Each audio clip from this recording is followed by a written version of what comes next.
প্ৰথম কা আন্দোলন শিল্পী সমাজৰ পৰা আৰম্ভণি কৰা মানুহটো মই। কিন্তু কোনোবা ক্ষেত্ৰত ক'ব লাগিব নেকি যে জুবিন গাৰ্গৰ সেই পোষ্টটোৰ কাৰণে কা আন্দোলন এইখিনিতে সমাপ্ত হৈ গ'ল? অসমত এতিয়া অসমীয়া উঠি অহা শিল্পীখিনিয়ে গান গাবই নাজানে। আপোনাৰ গীত এটা ওলোৱা মাত্ৰই সকলোৱে কয় যে তেওঁ চুৰি কৰিছে। এই কথাটো কিয় ওলায়? নামত মানে বুদ্ধিজীৱী বুলি বা এখন লিখি থয় বা নামত কোনোবা মই সংবাদ জগতৰ লগত জড়িত বা নামত মই কোনোবা সাংস্কৃতিক কিবা আমুক হয়, তেওঁলোকে একোগৰাকী মানে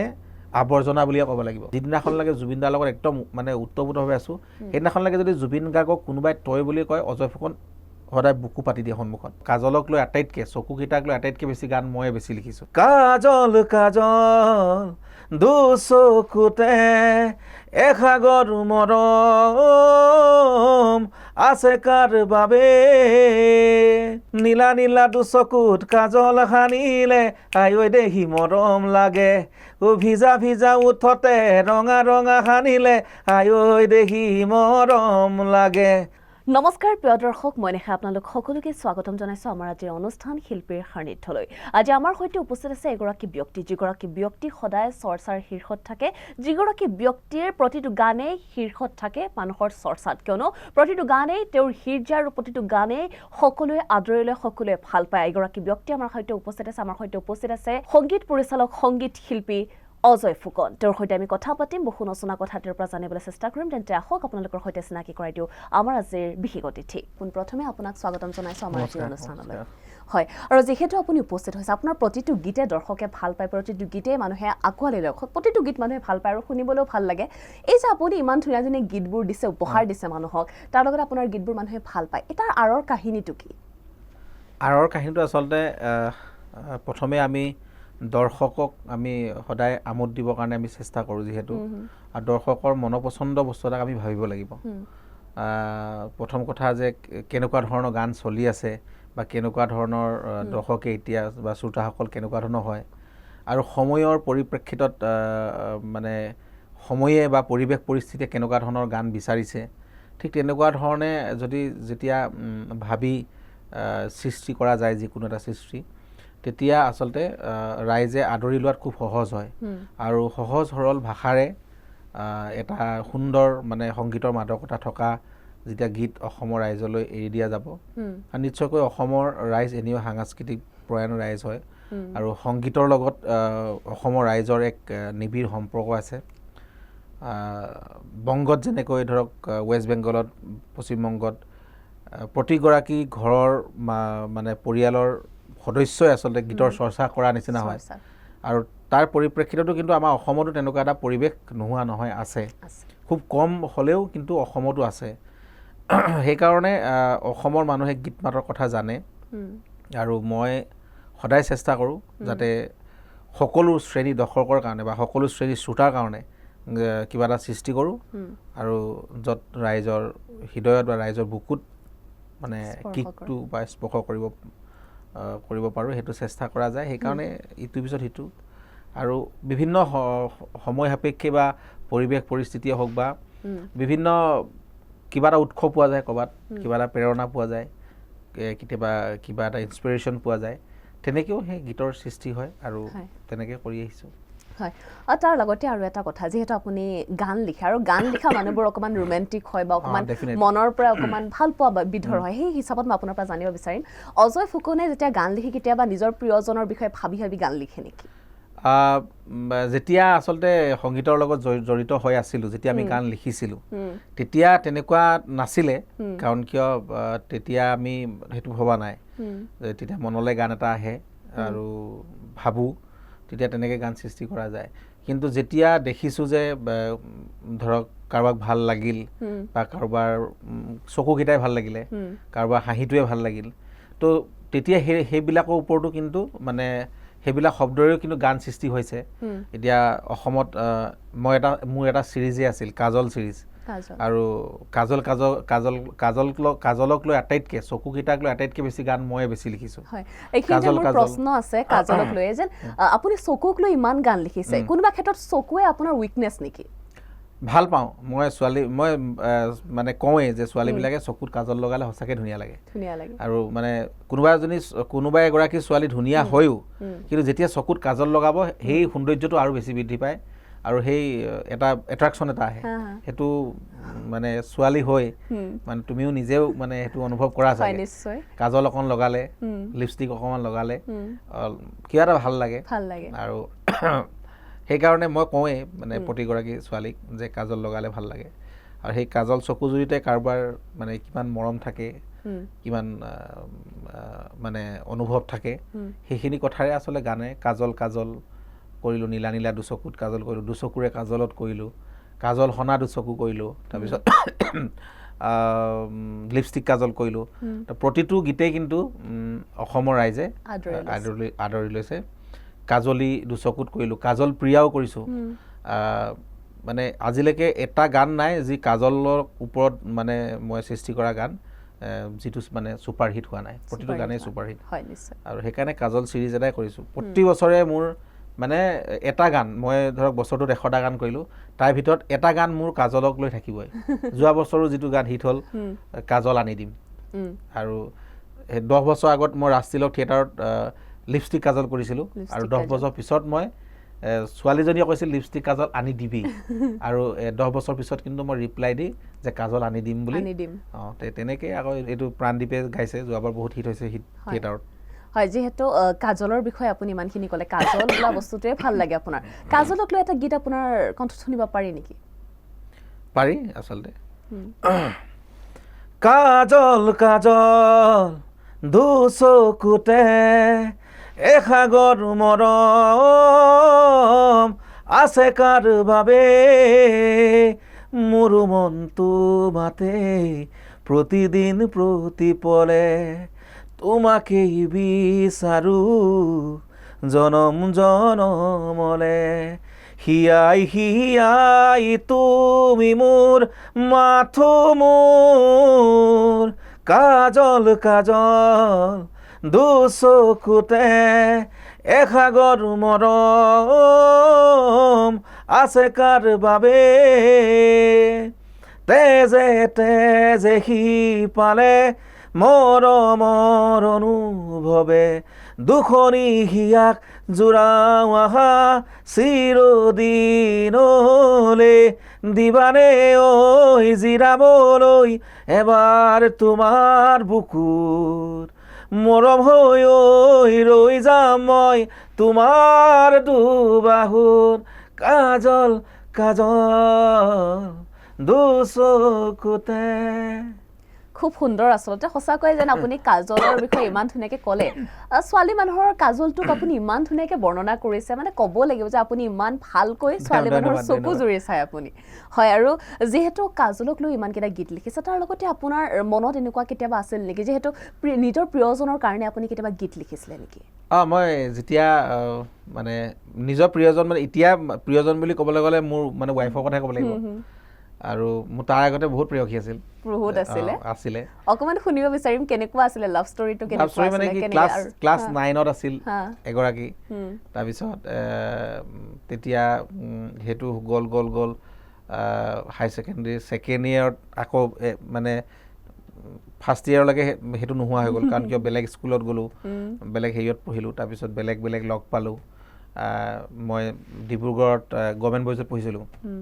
আৰু আমি একেলগে টিউশ্যন কৰিছিলোঁ তাতে চলবুক একাডেমি আছে অনিৰুদ্ধ কলেজ আছে ডিব্ৰু কানৈ গোটেই আকৌ আমাৰ গভৰ্ণমেণ্ট গাৰ্লছ স্কুল আছে তো গোটেইখিনি আমি একেলগে টিউশ্যন কৰিছিলোঁ তাৰে ধৰক কাৰোবাক দেখি পচন্দ হয় এনেকুৱা হয় তেতিয়া আৰু মানে এটা ধেমালি আৰু সেইটো প্ৰেমটো এটা বেলেগ ধৰণৰ আৰু আমি গভৰ্ণমেণ্ট বইজৰ ল'ৰা হিচাপে আমি মানে খুব খটাখুৰ আছে বুলি কয় আৰু মানে খুব মানে চঞ্চল আৰু হেৰি কৰি ফুৰে তেনেকুৱা তো তেতিয়া আছিল তেতিয়া এই আগৰ যিগৰাকী মোৰ আছিলে ধৰক স্কুলত তাই আহি আকৌ ডিব্ৰুগড়ত মই যেতিয়া য'ত আমি টিউশ্যন কৰোঁ তাৰ ওচৰতে তাই থাকে আকৌ একেজন টিচাৰৰ ওচৰত মানে টিউশ্যন কৰিব আহিল কিন্তু আমাতকৈ জুনিয়ৰ আছিল তাৰপিছতে সেই তেতিয়া তাই আকৌ বেলেগ ল'ৰাৰ লগত যেতিয়া দেখিছোঁ যে মানে ফ্ৰেণ্ডশ্বিপ কৰিছে বা হলি গলি বেছি হ'ল তেতিয়া তেজেদি ফালিব লাগে সেইবিলাকো হৈছে তাৰপিছত আমি হোষ্টেলৰ তলত গৈ কিনি চিঞৰি এই আমি মানে এক গাল ল'ৰা গৈ আৰু যে মোক ঠগিলি নহয় ৰ চাই ল'ম এনেকুৱা তো এইবিলাকো আছে তাৰপিছত আহি হাই ছেকেণ্ডেৰীৰ পিছতে 2004 চনত প্ৰথম গুৱাহাটীত মানে খোজ দিছিলোঁ তাৰপিছত 2005 পৰা পুৰা নিগাজিকে গুৱাহাটীত আছোৱেই আহি ক্ৰমান্বয়ে তেতিয়া গুৱাহাটীতো বিভিন্নজনক লগ পাইছোঁ আৰু গুৱাহাটীতহে মোৰ মানে চিৰিয়াছ প্ৰেম মানে আৰম্ভ হৈছে বুলি ক'ব লাগিব প্ৰথম এগৰাকী আছিল 7 বছৰ আমাৰ প্ৰেম আছিলে ফ্ৰেণ্ডশ্বিপ আছিল তাৰপিছত মানে সম্প্ৰদায়টো বেলেগ হোৱাৰ কাৰণে ক'ৰবাত আৰু মই তেতিয়া ধৰক ষ্ট্ৰাগল কৰি আছিলোঁ যেতিয়া একে বয়সৰ এজনী ছোৱালীৰ লগত প্ৰেম হয় বা প্ৰেয়সী হিচাপে থাকে সেইটো পোৱাটো খুব এটা মানে কঠিন কাৰণ কিয় মই এষ্টাব্লিছ নহয় ছোৱালী এজনী খুব সোনকালে মেচিয়ৰ্ড হয় তো তেতিয়া সেই ভাল পাই থকা অৱস্থাতে এটা গান তেতিয়া মই লিখিছিলোঁ পিছত এইটো গান খুব হিট হৈছিল পৃথিৱী যেতিয়া শুব আমাৰ মৰমে হাৰ পাব আকাশৰ এন্ধাৰে জোনক যেতিয়া সাৱটি ল'ব আমাৰ প্ৰেমৰ চাকি উজ্বলিব নাৰাৰা মৰমে হাঁহিব এহালি হিয়াৰ মৰম বাসনা মিলন হ'ব জোনাকৰে আৰে মাজনিশা মনে মনে মাজনিশা মনে মনে পৃথিৱী যেতিয়া শুব আমাৰ মৰমে হাৰ পাব এই গানটো সেই যেতিয়া গোটেই পৃথিৱী মানে মানুহ চব শুই যায় আৰু 2টা বজাৰ পিছত তেতিয়া আমি দেখা দেখি হয় কাৰণ তাৰ আগলৈকে আমি হয়তো মই গুচি যাওঁ তাইও টিউশ্যনত যায় কলেজত যায় ইমান হেৰি নহয় আৰু ধৰক মানুহখিনিয়ে যেতিয়া থাকে আৰু আমাৰ প্ৰেমটোত বাধাও আছিলে তেতিয়া সিহঁতৰ ঘৰতে আমি ভাড়া আছিলোঁ গুৱাহাটীত তাৰপিছত তাই ওলাই আহে ময়ো ওপৰৰ পৰা ওলাই আহোঁ আমি ওপৰৰ ফাৰ্ষ্ট ফ্ল'ৰত আছিলোঁ তেতিয়া সিহঁত গ্ৰিলখন ইফালে তাত এটা কুঁৱা আছে আৰু মই ইফালে তেতিয়া এই জোনৰ পোহৰটো যেতিয়া আহে তাই মুখখন তাতহে মানে ৰিফ্লেক্ট হয় সেইটোৰ ওপৰতে গানটো মাজনিশা মনে মনে আৰু পিছত মিলি গ'ল যিখন নাটক আছিলে মৃদুল ভূঞাই অভিনয় সাংঘাতিক নাটক আছিল অভিজিত ভট্টাচাৰ্যৰ সেই মাজনিশা মনে মনে গানটো পিছত একদম মানে সেয়াই আৰু কেতিয়াবা সৃষ্টি কিছুমান উৎসাহ প্ৰেৰণাবিলাক তেনেকুৱাও থাকে মই সেইটোৱে কওঁ তাৰপিছত এগৰাকী অভিনেত্ৰীৰ লগত মানে মোৰ অলপ হেৰি আৰু ফ্ৰেণ্ডশ্বিপ হ'ল তাৰপিছত অকণমান এটা এট্ৰেকশ্যন এটা হ'ল ভাল পোৱা অকণমান কিবা এটা আগবাঢ়িছিল নামটো ক'ব নিবিচাৰোঁ আচলতে যিহেতু মানে সেইটো এটা পাষ্ট আৰু মই ইচ্ছা কৰিলে ক'ব পাৰোঁ কিন্তু মানে কোৱাটো মানে এটা হেৰি নহয় আৰু কিন্তু তথাপিতো তেতিয়া এটা গান কৰিছিলোঁ তাই চকুকেইটা দেখি সেই এইটো গান আছিলে নীলা নীলাটো চকুত কাজল সানিলে আই ঐ দেহি মৰম লাগে ভিজা ভিজা উঠতে ৰঙা ৰঙা সানিলে আই ঐ দেহি মৰম লাগে বিজুলী চমকা হাঁহিটিয়ে হৃদয় কপোৱা চাৱনিয়ে আই ঐ দেহি মোৰেনো মন হৰি নিলে নীলা নীলাটো চকুত নীলা নীলা সানিলে আই ঐ দেহি মৰম লাগে এনেকুৱাই হয়তো আপুনি আনৰ কাৰণে গানবোৰ লিখে আৰু আপোনাৰ এই গানবোৰ বেলেগ এজন প্ৰেমিকে বেলেগ প্ৰেমিকাৰ কাৰণে ডেডিকেট কৰে এনেকুৱাই মানে ভাল এনেকুৱাই হয় আচলতে মই এতিয়া যিমানখিনি আমাৰ চেনেল আছে মই ছেটেলাইট চেনেলখিনিৰ কথাই কৈছোঁ যে তেওঁলোকে সৰস্বতী পূজাতে হওক বা যিকোনো এটা হেৰিয়ত হওক ছোৱালী এজনীক দেখুৱাবলৈ হ'লে তাতে মোৰ গানটোৱে এনেকুৱা নীলা নীলা চকুত বা লিপষ্টিক কাজল বা মানে সৌন্দৰ্য প্ৰতিযোগিতা পাতে সৰস্বতী পূজাত তেতিয়া মোৰ গানকেইটাই বজাব লগা হয় আৰু যেতিয়া দুখৰ গান বজাব লাগে তেতিয়া কোনোবাই মাকক লৈ আছে ঔ মা গানটো বজায় তাৰপিছত কোনোবাই দেউতাক লৈ দেউতা গানটো বজায় কোনোবাই বেলেগ কিবা দুখ বিষাদ বেদনা সেইটো ভগৱানৰ চিলা মায়া পৃথিৱী তো প্ৰতিটো চিটুৱেশ্যনৰ লগত আচলতে সামাজিক জীৱনত আমি প্ৰতিটো পৰিস্থিতিৰ লগত পৰিৱেশৰ লগত সামঞ্জস্য ৰাখি কিন্তু মই গান সৃষ্টি কৰিছোঁ আৰু মই আটাইতকৈ সৌভাগ্য যে মোৰ ভাল লাগে যে পৃথিৱীত কেইটামান শব্দ যেনেকৈ মা, দেউতা, ভগৱান, মায়া, যিটো আমাৰ জীৱনৰ মায়া, জীৱন, তো এইখিনিক লৈ গোটেইকেইটাক লৈ মই গান ৰচিছোঁ আৰু গোটেইকেইটা গানেই জুবিন দাই গাইছে। গোটেইকেইটা গানেই মানে ৰাইজে আদৰি লৈছে, হিট হৈছে আৰু সেই তেনেকুৱাই আৰু কৰি গৈ আছোঁ। হয়, তাৰ লগতে আপুনি ভ্ৰাম্যমান জগতৰ লগতো বহুত ভালকৈ জড়িত হৈ আছে। মই আপোনাৰ পৰা জানিব বিচাৰিম, যিহেতু এনেকুৱা কেতিয়াবা হয় যে এটা গান হিট গ'লে, গানটো প্ৰথমৰ পৰা হিট গ'লে মানে মানুহে ছবি জগতত বা ছবি গৃহলৈ গৈ মানে চিনেমাখন চাই ভাল পায়। সেই ক্ষেত্ৰত মই জানিব বিচাৰিম যে অজয় ফুকনে গোৱা কেইটামান গানৰ কাৰণে ভ্ৰাম্যমান জগতত ভ্ৰাম্যমান চাবলৈ যোৱা মানুহবোৰে ভিৰ কৰে নেকি? আচলতে হয় তেনেকুৱা। এতিয়া আমি পুষ্পা চিনেমাখনে ইমান বেছি ভাল পাওঁ, তাৰ আগতে পুষ্পা চিনেমাখনৰ গানখিনি বহুত হিট হৈছে, বা আশিকি 2 চিনেমাখন এতিয়া শেহতীয়াকৈ আমি ক'বলৈ গ'লে চনম তেৰি কছম আকৌ ৰিলিজ হৈছে। আগৰ বাৰত ইমান কিন্তু হিট হোৱা নাছিলে চিনেমাখন, কিন্তু গানটো হিট আছিল। এইবাৰ আকৌ ৰিলিজ দিলে একেখন চিনেমাকে চনম তেৰি কছম 2 বুলি ৰিলিজ কৰিছে। তো তেনেকুৱা সেই গানৰ কাৰণে ডেফিনেটলি বহুত চিনেমা চলে। কেতিয়াবা হয়তো নহ'ব পাৰে, কিন্তু ধৰক ষ্টৰিটো লাইন বা মানুহে ভাল পাবও লাগিব, অকলে গান হিট হ'লেই নহ'ব। কিন্তু গানে বহুত সহায় কৰে এনেকুৱা কাৰণ কিয় এই স্ত্ৰী 2খন আজি কি ৰাত, এই গানটো যিটো মানে তমন্নাৰ যিটো সেই গানটোৰ কাৰণেই কিন্তু চিনেমাখনে 700 কোটি টকা ইনকাম কৰিছে। সেইটোত মানে কমপ্লিট কৰিব লাগিব। চিনেমাখন চাই ইমান কিন্তু মানে মজাটো নাই, কিন্তু সেই গানটো ইমান বেছি হিট হৈ গৈছে। তেনেকৈ বহুত চিনেমা আছে গানেৰে বহুত সহায় কৰে। আৰু ভ্ৰাম্যমান থিয়েটাৰতো গান এটাই মানে হিষ্টৰী ক্ৰিয়েট কৰে। এতিয়া হিয়া দিয়া নিয়া চিনেমা গানবিলাক, যৌৱনে আমনি কৰে গানবিলাক, সেইবিলাকতো আজিও থাকি গৈছে। হয়তো ক'ৰবাত চিনেমাখন মানুহে পাহৰি গৈছে, কিন্তু গানটোতো আজিও শুনিছে, বুকু দূৰ দূৰৰ পৰা আদি কৰি হিয়া দিয়া নিয়া। ঠিক তেনেকৈ ভ্ৰাম্যমানৰ নাটকবিলাক 1 বছৰতেতো শেষ হৈ যায়, সেই নাটকখনো থাকি নাযায়। কিন্তু সেই গানবিলাক এতিয়া মই আজি যিখিনি গান গালোঁ, এইখিনি প্ৰায় ভ্ৰাম্যমান থিয়েটাৰৰে গানবিলাক আছে। আৰু এটা গানে বেলেগ ধৰণৰ ট্ৰেণ্ড ছেট কৰে।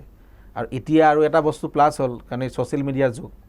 এতিয়া ৰিলছ মানে বনাব লাগিব, বনাব লাগিব। তো সেই যিটো গান হিট, সেইটো গানৰ ৰিলছ হয়। এতিয়া যোৱা বছৰত মানে এই মানে ৰানিং ইয়েৰত, চলিত নাট্যবৰ্ষত অসমৰ সংগীত জগতত এটা কথা চাব লাগিব যে লাষ্ট যদি ইণ্ডাষ্ট্ৰী হিচাপত চাবলৈ গ'লে আমাৰ ভ্ৰাম্যমান থিয়েটাৰৰ গানকেইটাই হিট অসমৰ সংগীত জগতত। তাৰপিছত কিন্তু এটা গানো হিট নাই। এবাৰ বিহু গানো হিট নহ'ল। তো তেনেস্থলত যে ভ্ৰাম্যমান থিয়েটাৰৰ গানেও এটা মানে এখন সাংগীতিক জগত এখনো ধৰি ৰখাত কিন্তু সহায় কৰিছে। আৰু ভ্ৰাম্যমান থিয়েটাৰে যেতিয়া চিনেমাটো আমাৰ লাহেকৈ অলপ চোৱা মানুহ কমি গৈছে, কাৰণ কি একেখিনি ষ্টাৰে থিয়েটাৰো কৰে, চিনেমাও কৰে, তো চিনেমাৰ সংখ্যাটো কমি গৈছে, বা তেনেস্থলত চিনেমা গানো মানে কম হয়। কিন্তু সেইখিনি অভাৱ আজি ভ্ৰাম্যমান থিয়েটাৰে পূৰাই আছে। আৰু সেই মানে আমি চেষ্টা কৰিছোঁ আচলতে, কিন্তু ভগৱানৰ কৃপাত বা ৰাইজৰ আশীৰ্বাদত, ৰাইজে যিখিনি সঁহাৰি দিছে, আদৰ সন্মান মৰম দিছে, তাৰ পৰিপ্ৰেক্ষিতত ভ্ৰাম্যমান থিয়েটাৰৰ গানক আমি এটা পৰ্যায়লৈ লৈ যাব পাৰিছোঁ। আজি ভাৰতবৰ্ষৰ ভিতৰত ভ্ৰাম্যমানৰ থিয়েটাৰ যেতিয়া গান এটা ট্ৰেণ্ডিং 3ত আহিব, জান আমাতো তোক যোৱা বছৰ যিটো গান মায়া চিৰি, সেই গানটো ট্ৰেণ্ডিং 3ত আহিছে। মানে ভাৰতবৰ্ষৰ ভিতৰত 3 নম্বৰ ৰখাটো এটা বহুত ডাঙৰ কথা। তাৰপিছত 10 নম্বৰ হৈ গৈছে, তাৰপিছত 21 নম্বৰ হৈছে। এইবাৰো ঠিক বেয়া নেপাবি দেই যিটো গান আৱাহন থিয়েটাৰৰ প্ৰস্তুতি পৰাশৰ, সেই গানটো একদম ট্ৰেণ্ডিং 10ত আহি গৈছে ভাৰতবৰ্ষৰ ভিতৰত। তো এনেকুৱাকৈ হ'লে ভাল লাগে। আৰু আমি বিশেষকৈ অজয় ফুকন আজি হৈছে, ইয়াৰ মূল কিন্তু মানে সদায় মানে উৎস আৰু মূল মানে মই সদায় কৃতজ্ঞতা জনাম ভ্ৰাম্যমান থিয়েটাৰৰ সকলোখিনি। আৰু নটৰাজক মই মানে সেৱা কৰোঁ সদায়, যে যিখিনি কৰিছে মই ভ্ৰাম্যমান থিয়েটাৰৰ কথাই কৰিছোঁ। ভ্ৰাম্যমান থিয়েটাৰত মানে আৰু ৰাইজে পোনপটীয়াকৈ গানবিলাক শুনে। আৰু যেতিয়া নলবাৰী ৰাসতে হওক বা চামতা দুৰ্গা পূজাতে হওক, যেতিয়া 10খন থিয়েটাৰত একেলগে এটা অঞ্চলত চবফালে যেতিয়া মোৰে গান বাজি থাকে, এইফালে শুনো এইফালে শুনো, আৰু তেতিয়া ভাল লাগে। আচলতে দৰ্শকে যেতিয়া আদৰি ল'ব বা শ্ৰোতাসকলে যেতিয়া ভাল পাব, সেইটোৱে আমাৰ কাৰণে আশীৰ্বাদ আৰু হয় এতিয়া অকল কন্ট্ৰভাৰ্চিয়েল আহিব বিচাৰিম যেহেতু আপোনাৰ নামটো ক'লে অজয় ফুকন বুলি ক'লে চৰ্চা সবফালে চৰ্চা থাকিব আৰু এইখিনিতে ক'ব লাগিব যে চৰ্চা হ'লেহে মানুহ অকমান ফেমাছ হয় সেইকাৰণে চৰ্চাটো আপোনাৰ থাকে এইখিনিতে মই জানিব বিচাৰিম আপোনাৰ গীত এটা ওলোৱা মাত্ৰই সকলোৱে কয় যে তেওঁ চুৰি কৰিছে এই কথাটো কিয় ওলায় আচলতে সেইটোৱে কথা যে মানুহ আজিকালি এনেকুৱা হৈ গৈছে যে এছাম মানুহ এনেকুৱা ওলাইছে যে তেওঁলোকে একো কথা ভাবি চিন্তি নাচায় হঠাৎ এটা বস্তু তুলনা কৰি দিব পাৰে হঠাৎ কিবা এটা মানে কথা কৈ দিব পাৰে কিন্তু তাৰ অন্তৰালত সৃষ্টিৰ অন্তৰালত মানুহজনৰ কিমান কষ্ট থাকিব পাৰে আৰু ঠিক আছে যে কোনোবাই কিবা এটা গান ইনস্পিৰেশ্যন হৈ বা কোনোবাই চুৰো কৰিছে সেই গানটো চুৰ কৰা গানটো যদি মানুহে বেয়া পায় যদি মানুহে গানটো নুশুনে তেনেহ'লে ক'ব লগা আছিল কি সেই গানটো চোন গোটেই ৰাইজৰ মুখে মুখে বা সেই গানটো ৰাইজে ভাল পাইছে সেই গানটো ৰাইজে অসমৰ এটা মানে জনপ্ৰিয় গীতৰ ভিতৰত ৰাখিছে কিয় ৰাখিছে ৰাইজে নখ জোকালি নৰিবই যে ৰাইজে যদি ভাল পাইছে তে সেই মানুহকেইজনৰ আপত্তি ক'ত আজি যদি আমি গোটেই আমাৰ ইতিহাস চাব যাওঁ ভাৰতবৰ্ষৰ সংগীতৰ ইতিহাস যে ক'ৰবাত কোনোবা গানটো মিল আছেই আৰু কোনেও জন্মসূত্ৰে সুৰবিলাক লৈ নানে নহয় ক'ৰবাত শুনিব লাগিব কেতিয়াবা ক'ৰবাত পাব লাগিব কোনোবাই হাৰমনিয়ামখন ধৰিছে কোনোবাই কীবৰ্ডখন ধৰিছে কোনোবাই পিয়ানো এখন ধৰিছে কোনোবাই গিটাৰ এখন ধৰিছে ইয়েছ এটাত মানে সুৰ মনলৈ আহিছে সেইটো তেওঁ ক'ৰবাত ক্ৰিয়া হৈ আছে তাৰপিছত তেওঁ প্ৰতিক্ৰিয়া হ'ব তেওঁ জন্মসূত্ৰে কিন্তু লৈ অনা নাই আজি এছ ডি বৰ্মনৰ পৰা আৰ ডি বৰ্মনৰ পৰা এ আৰ ৰহমানৰ পৰা প্ৰীতমৰ পৰা মানে অনু মালিকৰ পৰা হেৰিলৈকে মানে মানে প্ৰত্যেকেই ইনস্পিৰেশ্যন হিচাপে কিবা এটা উৎস ল'বই লাগিব আজি আমাৰ সুধা কণ্ঠদেৱৰ গীতো আমি বিস্তীৰ্ণ পাৰৰে দ্য অল্ড মেন ৰিভাৰ মানুহে মানুহৰ বাবে হেংডন যিটো ইংলিছ গান we are the same road বাট আমি একেখন নাৱেৰে যাত্ৰী সহযাত্ৰী এই তিনিওটা গান আমি অসমৰ তিনিওটা শ্ৰেষ্ঠ গীত হয়নে কিন্তু তিনিওটা শ্ৰেষ্ঠ গীতেই এইটো মানে আমি বাহিৰৰ গানৰ পৰা ইনস্পায়াৰ হোৱা আমি ইনস্পিৰেশ্যন হিচাপে লোৱা সেইটো চুৰ কৰাক নুবুজায় নহয় সেই যে এটা সুৰ আনি সেই শব্দখিনিৰ ওপৰত এটা গৱেষণা কৰি অসমৰ পটভূমিত যেতিয়া মিলাই এটা গান যেতিয়া আমাক উপহাৰ হিচাপে দিছে অল্ড মেন ৰিভাৰে হওক বিস্তীৰ্ণ পাৰৰে বা হেংডাউন যিটো গান মানুহে মানুহৰ বাবে তো সেইটো এটা মানে সেইটোক আমি চেলুট কৰোঁ যে সুধা কণ্ঠদেৱ এনেকুৱা এগৰাকী মানে শিল্পী এনেকুৱা এগৰাকী মানে অসমৰ মহান শিল্পী হয় যিয়ে অসমৰ সংগীতক বিশ্ব দৰবাৰলৈ লৈ গৈছে কিন্তু আমি সেইটো সময়তো কিন্তু তেখেতক বহুতেই মানে সমালোচনা কৰিছিল বিতৰ্কত আনিছিল যিগৰাকী ইমান মহান ব্যক্তি আমি মৃত্যুৰ পিছত আমি সন্মান দিছোঁ কিন্তু মৃত্যু আগলৈকে কিন্তু তেওঁক আমি ভালদৰে জীয়াই থাকিবলৈ নিদিছিলোঁ এছাম মানুহ আছে কিন্তু ইয়াত অসমৰ দৰ্শকৰ গাত অসমৰ শ্ৰোতা অসমৰ ৰাইজৰ গাত দুখ নাই কিন্তু কেইগৰাকীমান মানুহ যিয়ে উপমা কিছুমান দিয়ে ই চুৰকাৰ ই আমুক ই তামুক এইবিলাক এই কেইজনমান মানুহ আৰু যিখিনি মানুহ মানে এইখিনিক নামত মানে বুদ্ধিজীৱী বুলি বা এখন লিখি থয় বা নামত কোনোবা মই সংবাদ জগতৰ লগত জড়িত বা নামত মই কোনোবা সাংস্কৃতিক কিবা আমুক হয় কিন্তু তেওঁলোক একোগৰাকী মানে মই সঁচা অৰ্থত ক'বলৈ গ'লে তেওঁলোকে একোগৰাকী মানে আৱৰ্জনা বুলিয়ে ক'ব লাগিব কাৰণ তেওঁলোকেই এনেকুৱা এই জাবৰবিলাক সৃষ্টি কৰে এতিয়া মই এটা কথা কওঁ আমাৰ ৰং দিয়া মৰম যিটো গান ৰং দিয়া মৰম ৰং ভাল পোৱা ইমান ধুনীয়া গান হয়নে আকাশে বতাহে তোমাকেই দেখিছোঁ এইটো গান সীমান্ত শেখৰৰ দুইটা গানেই চাউথৰ সুৰৰ লগত মানে মিল আছে মানে তেওঁলোক ইনস্পিৰেশ্যন মানে লৈছে এই দুটা গানৰ পৰা এই মানে কি চাউথৰ দুটা গানৰ পৰা কিন্তু অসমৰ ইতিহাসৰ আটাইতকৈ জনপ্ৰিয় গীত দুটা হয়নে ইয়াতটোত মানে প্ৰশ্ন কৰিব লগা কোনো কথা নাই নহয় কাৰণ মানুহে ভাল পাইছে ৰাইজে আদৰি লৈছে তো এনেকুৱা ধৰণত মানে বেয়া লাগে যে আৰু এনেকুৱা আৰু বহুত গানেই আছে এতিয়া মই এটা গান কৰিছিলোঁ যেতিয়া 100 মাইলছ ইফ ইউ মিছ আ ট্ৰেইন আই মন এই গানটো যিটো আছিলে কেতিয়াবা বেজাৰতে তুমকৈ বাদ এইটো হিন্দীত হা আৰু সেই গানটোকে মই ডাইৰেক্ট ইংলিছ গানটোৰ লগত অসমীয়া গান এটা মই ব্লেণ্ড কৰিছিলোঁ ক'ত মোৰুমা ভাল পাইছে আৰু সেই গানটো হ'ল যে এটা কাণ্ট্ৰি ছং 100 মাইলছ পৃথিৱীৰ বিভিন্ন ভাষাত প্ৰায় বহুত শিল্পীয়ে কৰিছে আৰু সেই গানটো যদি প্ৰব্লেম থকা হ'লে কপিৰাইট ক্লেইম কৰিলে হয় সেইটো হয় প্ৰডিউচাৰে আজি হিন্দী গানটো কৰিলে তুম কৈ বাত তাৰপিছত কেতিয়াবা বেজাৰতে কৰিলে আমাৰ অসমীয়াত তাৰপিছত মই বহুত পিছত কৰিছোঁ কট মোৰ মা 100 মাইলছ বুলিয়ে মই দুটাই ৰাখিছোঁ টাইটেল কট মোৰ মা 100 মাইলছ আৰু ইংলিছখিনিও জুবিন দাই গাইছে হা অসমীয়াখিনিও জুবিন দাই গাইছে তো তাত কপিৰাইট ক্লেইম আহিলে হয় যদি গানটো আমি চুৰি কৰা হ'লে তাততো নাই অহা তাত আমি নতুন সৃষ্টি ভৰাইছোঁ কিন্তু সেই গানটো আমি মানে ইনস্পিৰেশ্যন হিচাপে লৈছোঁ তাৰপিছত লিপষ্টিক কাজল গানটো মই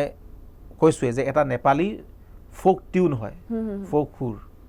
যিটো মই শুনিছোঁ ভাল লাগিলে মই বোলো গান এনেকুৱা এটা গান কৰিম হা তাতে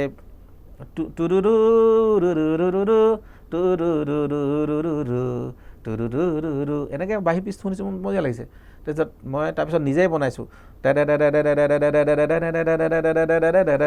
লিপষ্টিক কাজল আনি দিবি সেই অকণমান সুৰ মিল থাকিব পাৰে কিন্তু বাকীখিনিতো মোৰ নিজৰ সৃষ্টি ন গোটেইখিনি মই নিজে হেৰি কৰিছোঁ য়েছ মই এইটো উৎস হিচাপে লৈছোঁ ইনস্পিৰেশ্যন আৰু এইটো কথা কৈও দিছোঁ যে মানে এইটো গান মই এইটোৰ পৰা কৰিছোঁ তাত আপত্তি থাকিবলৈ কিয় সেইটো গান গাই আজি এগৰাকী শিল্পীয়ে মানে জনপ্ৰিয়তা পাইছে গোটেই ষ্টেজত প্ৰতিখন বিহু মঞ্চতে হওক বা ষ্টেজতে হওক সেই গানটো গাবই লাগে অকলে সেই মানে যিগৰাকী মানে ফিমেল ছিংগাৰ গাইছে প্ৰিয়ংকা ভৰালীয়ে কেৱল সেই গানটো গালে নহ'ব বাকী যিখিনি মহিলা কণ্ঠশিল্পী অসমত আছে উঠি অহা গোটেইখিনিয়ে গানটো ষ্টেজত গায় তাত আপত্তি থাকিব লগা কি হয় এৰা ধৰাৰ মাজেৰে আমি চলিব লাগিব যদি কোনোবাই চুৰ কৰে কিবা এটা বস্তু যোনে চুৰ কৰিব সেই চুৰ কৰাটোত যদি যিটো অৰিজিনেল হ'ব সেই অৰিজিনেলে কথাটো ক'ব আজি যদি আমি কিবা এটা গান আমি চুৰ কৰিব যাওঁ প্ৰত্যেক এটা টি চিৰিজ আছে অসমত ইণ্ডিয়াত চাৰেগামা আছে চাৰেগামা যিটো হেৰি HMV বুলি আমি আগতে কওঁ টাইমছ মিউজিক আছে বহুত এনেকুৱা ডাঙৰ ডাঙৰ মিউজিক কোম্পানী আছে হা প্ৰত্যেকৰে যি মিউজিক কোম্পানী আছে ছনী মিউজিক কোম্পানী আছে প্ৰত্যেকৰে মিউজিক কোম্পানীত গানবিলাক ৰাইট আছে ঠিক তেনেকৈ ইউনিভাৰ্চেল যিটো আমি মানে ইণ্ডিয়াৰ বাহিৰত আমি কৰিব খোজোঁ ইউনিভাৰ্চেলৰ কিছুমান গানৰ ওপৰত মিউজিক ৰাইটছ আছে তো মিউজিক ৰাইটছ থকাবিলাকে সেইটো কপিৰাইট ক্লেইম কৰিব কপিৰাইট ষ্ট্ৰাইক দিব সেই গানটো আমি চলাব নোৱাৰোঁ সেই গানটো ইউটিউবত দিব নোৱাৰোঁ কাৰণ কি আজিকালি গোটেই ডিজিটেল গোটেই প্লেটফৰ্মটো বেলেগ হৈ গ'ল তো তেওঁলোকে ধৰিব ইয়াতে এই কেইজনমানে এইটো চুৰ কৰা এইবিলাক কৰা সেইবোৰ কথা কৈ লাভ নাই এতিয়া যেতিয়া হুবহু একেই হৈ যাব ঠিক তেনেকৈ আমাৰ দুটামান গান আছে ভিগুৰ নৈয়ে নৈয়ে বুলি এটা গান সেইটো কপিৰাইট ক্লেইম আহিছে কাৰণ কি সেইটো একেবাৰে হুবহু একেই কৰি দিছে তো তেতিয়া হ'ব যদি সেইটো বোলে ক্লেইম অহা নাই কিন্তু তেতিয়া নাহে আৰু এতিয়াহে মানুহে ধৰক সাত সাগৰ তেৰ নদী পাৰ হৈ আমি গানবিলাক শুনিছোঁ বা ইংলিছ বা চাউথৰ গান এটা আমি এতিয়া আজি তাৰিখত শুনিছোঁ আজি পৰা 10 বছৰ আগলৈকে মানে অসমৰ মানুহে চাউথ শুনাই নাছিলে চাউথ কি বুজাই নাছিলে চাউথৰ চিনেমা আমি চোৱাই নাছিলোঁ আৰু এতিয়া সকলোৱে ভাল পায় সেইটোৱে এতিয়া সকলোৱে ভাল পায় তো এতিয়া সেই যদি তুমি চাউথটো ভাল পোৱা সেই চাউথৰ সুৰ এটা যদি অসমতো আহিছে তাত আপত্তি কৰিবলগীয়া কোনো কথা নাই সেইখিনি আচলতে বিতৰ্ক আৰু হেৰি আৰু বিতৰ্ক যিসকলে কৰে আৰু কৰি থাকিব আজি তাৰিখতো অসমত কিবা বিহু মঞ্চক লৈ শিল্পীসকলৰ আৰু এগৰাকী মানে বংগৰ শিল্পীৰ লগত সংঘাত কৰাবৰ কাৰণে চেষ্টা কৰি আছে এনেকুৱা কিছুমান মানে সাংবাদিক জগতৰ মানুহ বা চেনেলে হওক বা আমাৰ কোনোবা ছেটেলাইট চেনেলে হওক বা আমাৰ কিছুমান মানে শুভাকাংক্ষী বুলিয়ে ক'ব লাগিব বা আমাৰ দৰ্শক শ্ৰোতা তেওঁলোকৰ মাজৰে এনেকুৱা কিছুমান ওলাইছে এনেকুৱা হৈ গৈছে যেন অসমত এতিয়া অসমীয়া উঠি অহা শিল্পীখিনিয়ে গান গাবই নাজানে মানে শংকাত ভুগিছে ভয় খাইছে ভয়ত নিশ্চুপ হৈ আছে এনেকুৱা ধৰণৰ মানে হেৰিও আমি টেগলাইনত নিউজ চেনেলত বা এইবিলাকে দেখিছোঁ যে অসমৰ শিল্পীখিনিয়ে গান গাবই নাজানে যিখিনি উঠি অহা তো এই অসমৰ উঠি অহা শিল্পীখিনি এদিনত কিন্তু কোনো হোৱা নাই কণ্ঠশিল্পী বুলি মই কৈছোঁ কাৰণ কিয় বহুত কষ্ট স্বীকাৰ কৰে বহুত কষ্ট কৰিছে বহুত ষ্ট্ৰাগল কৰিছে আজি ভিগু কাশ্যপে 500টা গান কৰিছে 501 নম্বৰ গানটো চলিছে সেইটো গান হ'ল মণিমালা মণিমালা সেই গানটো তাৰপিছত অটলা হৈছে বা কিবা হৈছে ঠিক তেনেকৈ নেকিব ৰাকেশ ৰিয়ান আমাৰ তৰুণ তন্ময়, নীল আকাশ, দীক্ষু, বাবু বৰুৱা, এতিয়া প্ৰাণদীপ, যিমানখিনি উঠি আছে, দীপান্বিতা, দীপলীনা, পাপৰি গগৈ, যিমানখিনি নীলাভনীতা, এই যে উঠি অহা নতুন প্ৰজন্ম, এইখিনি কণ্ঠশিল্পীক যদি কোনোবা টাৰ্গেট কৰে বেয়া লাগে। এইখিনি কণ্ঠশিল্পীয়ে কিমান কষ্ট কৰিছে সেইটো আমি দেখিছোঁ, কাৰণ কিয় আমি একে সমপৰ্যায়ৰ। আমি লাষ্ট আমি ধৰক জুবিন দাৰ পৰা জিতুল দাহঁতৰ লগতো আমি কাম কৰিছোঁ, কুমাৰ ভৱেশৰ লগত। তাৰ পিছৰ প্ৰজন্ম শিল্পী দীক্ষু, নীল আকাশ, ইহঁতৰ লগত কৰিছোঁ। একেবাৰে শেষত এতিয়া প্ৰাণদীপত আহিছে, বিশ্বুত বা এনেকুৱা আমাৰ এইখিনি নতুন প্ৰজন্ম, এওঁৰ লগতো কাম কৰি আছোঁ। প্ৰত্যেকৰে কষ্ট আছে, প্ৰত্যেকৰে মানে এফৰ্ট আছে। ইয়াৰ পিছত যদি তেওঁলোকে একোৱে নাজানে বুলি কৈ দিয়ে বা উপলুঙা কৰে, এইটো বেয়া লাগে। মই অনুৰোধ জনাম যিসকলে এইটো কৰিছে আৰু কোনোবা এগৰাকী আহিছে, আমি প্ৰত্যেককে আমি আদৰি ল'ব লাগিব। কোনোবাই ভাল গোৱা আহিছে, আমি আদৰি ল'ব। কিন্তু আমি বেলেগক আদৰি লোৱা মানে এইটো নহয় যে আমাৰ নিজৰখিনিক, আমাৰ যিখিনি স্থানীয়, আমাৰ যিখিনি মানে নিজৰ অসমীয়া শিল্পীখিনিক আমি অপমান কৰিম বা অৱহেলা কৰিম, এইটো হ'ব নালাগে বুলি মই মানে সেইদিনাও মই কৈছোঁ আৰু আজিও কওঁ যে এইখিনি বিভেদ আনিব নালাগে। আৰু যদি এইখিনি বিভেদ আনে, তেতিয়া এই যিগৰাকী কণ্ঠশিল্পী আহিছে, কাৰণ কিয় তেওঁ যদি অসমত কাম কৰে আমাৰ লগতে কাম কৰিব লাগিব। অসমত কেইজন মিউজিক ডাইৰেক্টৰ আছে, অসমত কেইজন মিউজিক মানে হেৰি কৰা লোক আছে, আমি কেইজনেই আছোঁ, কিমানখিনিনো কণ্ঠশিল্পী আছে। তো এইখিনি মানুহৰ লগতে কাম কৰিব লাগিব। আৰু যদি মানে আৰু সদায়তো ধৰক বেলেগৰ গান গাই মানে মঞ্চ এখন ৰাখিব নোৱাৰি, নিজৰ গান লাগিবই। এনেকৈ বহু শিল্পী আছে বেলেগৰ গান গাই মানে মঞ্চ হেৰি কৰিছে, কিন্তু নিজৰ গান নোহোৱা পিছত লাহে লাহে নোহোৱা হৈ গৈছে। কিন্তু নিজৰ গান যাৰ আছে, নিজৰ যাৰ কোৱালিটি আছে, সি থাকি যাব। তো সেইকাৰণে এই বিভেদটো যেতিয়া আনিব, তেতিয়া মানে সেই শিল্পীগৰাকীও কম দিনৰ কাৰণেহে আচলতে, খুব মানে বেছি দিনৰ কাৰণে অসমত হেৰি কৰিব নাথাকিব। আৰু যদি ভাল টেলেণ্ট এটা আহিছেই, অসমীয়া হ'ব খুজিছেই, অসমখনক নিজৰ বুলি ক'ব গৈছে, অসমৰ মাটি, পানী, বায়ু, বতাহ, অসমৰ সুৰ, অসমৰ লোককৃষ্টি, কলা কৃষ্টি, সংস্কৃতি, অসমৰ যিসকল বিশেষ লোক এতিয়াও সংগীতৰ লগত জড়িত আছে, তেখেতসকলৰ লগত একাকাৰ হ'ব দিয়ক, তেখেতসকলৰ পৰা অকণমান অনুপ্ৰেৰণা ল'ব দিয়ক, তেখেতসকলৰ আদৰ্শ ল'ব দিয়ক। তাৰপিছত লাহে লাহে হ'ব আৰু স্বীকৃতিটো তেতিয়া পাব। আৰু মই সেইকাৰণে কওঁ যে ইমান বেছি খৰধৰ কৰিব নালাগে। আৰু বিতৰ্ক এইবিলাক মানে আমি বহুত দিনৰ পৰাই, জুবিন দাই কিবা এটা ক'ব সেইটোক লৈ বিতৰ্ক, জুবিন দাই মঞ্চত হিন্দী গীত পৰিৱেশন কৰিব সেইটোক লৈ বিতৰ্ক, তাৰপিছতে নুনমাটি বিহুত কিমান ডাঙৰ এখন কাজিয়া গৈছে, পিছত আকৌ সেই কাজিয়া গৈ কিনে আলফাৰ লগতো মানে হেৰি হৈছে, তাৰপিছত আমি আকৌ জুবিন দাক ডিফেণ্ড কৰিছোঁ। তো এইবিলাক মানে সদায় দেখি আহিছোঁ। সেই একেখিনি মানুহেই তুমি হিন্দী গাব নিদিবা জুবিন গাৰ্গক, আৰু তুমি আকৌ সেই একেখন মঞ্চতে তুমি আকৌ মানে অনা অসমীয়া এগৰাকী কণ্ঠশিল্পীক আনি কিনে গীত গোৱাব খোজা। তো এইবিলাক পৰিৱেশ নাহক, যে অসমখন ধুনীয়া হৈ আছে, ধুনীয়া হ'ব দিয়ক। আৰু সংগীতৰ ক্ষেত্ৰত আমি আছোঁ, আমি কাম কৰি আছোঁ, সংগীত জগতখনৰ লগত আমি জড়িত আছোঁ, আমি কাম কৰি গৈ আছোঁ। অসমত অভাৱ হ'ব দিয়া নাই, এতিয়াও ধুনীয়া ধুনীয়া গান সৃষ্টি হৈ আছে, ধুনীয়া ধুনীয়া লোকসংগীতবিলাককো নতুন ৰূপত উপস্থাপন হৈ আছে, হ'ব দিব লাগে। আৰু আমিতো অসমীয়া ইণ্ডাষ্ট্ৰিটোক আমি ভোজপুৰী ইণ্ডাষ্ট্ৰি কৈ দিয়া নাই নহয়, এতিয়াও আছে। জুবিন গাৰ্গৰ আদৰ্শ, ভূপেন হাজৰিকাদেৱৰ আদৰ্শ আমাৰ বুকুত আছে, বিষ্ণু ৰাভাৰ আদৰ্শ, প্ৰত্যেকখিনি শিল্পীয়ে বা গায়ক গায়িকা, শিল্পী, কণ্ঠশিল্পী যিয়ে নহওক, যে প্ৰত্যেকেই কিন্তু সময়ত সদায় জাতিটোৰ লগত থাকে। আৰু সেইকাৰণে মই কওঁ, আৰু আমাক মিছামিছি এনেই সমালোচনা কৰি বিতৰ্কত ঠেলি দি এই কিবা এটা নাম মানে, বিশেষকৈ সংবাদ মাধ্যম দেই, কিছুমান সংবাদ মাধ্যম আছে, মই সকলো সংবাদ মাধ্যমক কোৱা নাই, কেইটামান সংবাদ মাধ্যম আছে, আৰু সেই সংবাদ মাধ্যমত থকা সংবাদকৰ্মী আছে যিসকলে সদায় শিল্পী কেইগৰাকীমানক টাৰ্গেট কৰিব বা কাৰোবাক হেৰি কৰিব, তেওঁলোকে দেখুৱাই দিব। এইবিলাক কথা খুব বেয়া কথা আচলতে। আৰু মই আশা কৰোঁ যে